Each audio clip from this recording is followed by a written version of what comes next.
मैया के जाए, महंगी छठ मैया के जाए।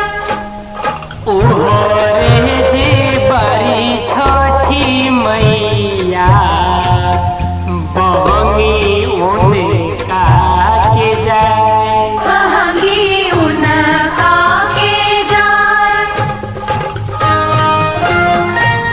भैया हमारा गाना आपके पसंद है तो जरूर एक लाइक करके बता जाइए कि आपके गाना आपके बहुत पसंद है, तो हम नेक्स्ट टाइम फिर से प्रयास करब गाना गाने के।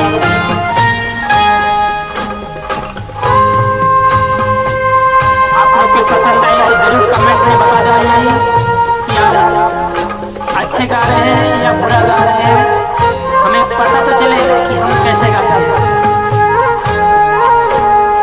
कांच ही बस की बहंगिया बहंगी लचकत जाए, महंगी लचकत जाए।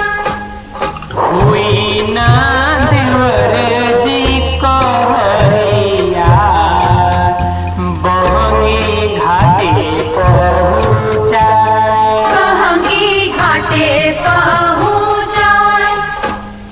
ओहरे जे बड़ी छठी मैया बहंगी उनका के जाए, महंगी उनका के जाए।